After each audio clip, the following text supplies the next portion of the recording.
Hello बच्चों, let's read this question. Question says if a vector is equal to x I cap minus 2 j cap plus 5 k cap and b vector is equal to I cap plus y j cap minus z k cap are linearly dependent, then the value of x into y square upon z equals. Option A is 4/5, option B is minus 3/5, option C is 3/5 and option D is minus 4/5.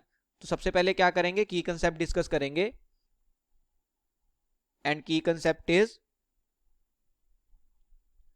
two vectors a and b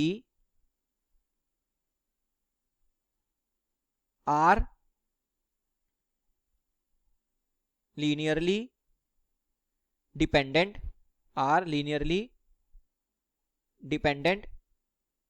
if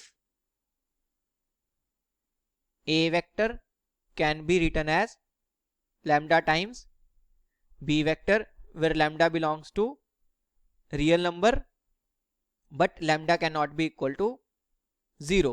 okay, अब यहां से मैं क्या बोल सकता हूं कि a vector is equal to lambda times b vector. This means a vector minus lambda times b vector. ये कितना होना चाहिए, नल वेक्टर होना चाहिए. अब a वेक्टर की वैल्यू क्या है, a vector is x I cap minus 2j cap plus 5k cap. ये मेरे पास क्या है, a वेक्टर है, minus lambda times b vector क्या है, I cap plus yj cap minus z k cap equal to null vector.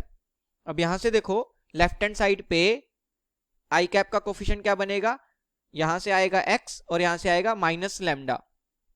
So x minus lambda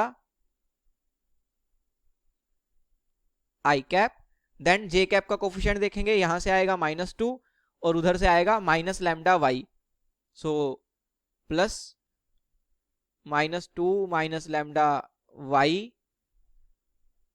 j cap. k cap का coefficient क्या आएगा, 5 प्लस लैम्डा z आ जाएगा, plus 5 plus lambda z k cap equal to null vector. अब हमें पता है कि राइट हैंड साइड पे नल वेक्टर है. नल वेक्टर में तो I cap j cap k cap तीनों का कोफिशिएंट 0 होना चाहिए. तो लेफ्ट हैंड साइड पे भी I कैप j कैप और k कैप के कोफिशिएंट 0 होने चाहिए. x माइनस लैम्डा 0 होना चाहिए. First equation, first is x minus lambda equal to 0. Second is j cap का coefficient -2 minus lambda y, so -2 minus lambda y equal to 0. And third is k cap का coefficient, वो क्या है, 5 plus lambda z, so 5 plus lambda z equal to 0. तो यहां से x की value आ जाएगी लैम्डा, y विल बी, यहां से देखो कितना आता है, -2 बाय लैम्डा आ जाएगा. And z is equal to -5 upon lambda. यहां से अगर मैं y स्क्वायर निकालूं तो y square will be 4 upon lambda square. दोनों तरफ x से मल्टीप्लाई कर दिया, so x into y square will be, x है lambda, so lambda into 4 by lambda square which is equal to 4 by lambda आ जाएगा. So x into y square is 4 by lambda. z से अगर मैं divide करता हूं, so x into y square is 4 by lambda. x into y square upon z, वो क्या होगा, 4 बाय लैम्डा को डिवाइड कर देंगे z से. z की वैल्यू क्या है, -5 by lambda. So 4 by lambda divided by -5 by lambda means into lambda by -5. Lambda से लैम्डा हुआ कैंसिल, कितना आ गया, -4/5. तो यहां से मैं क्या बोल सकता हूं कि x times y square by z, इसकी वैल्यू कितनी होगी, -4/5. और यही हमें निकालना था.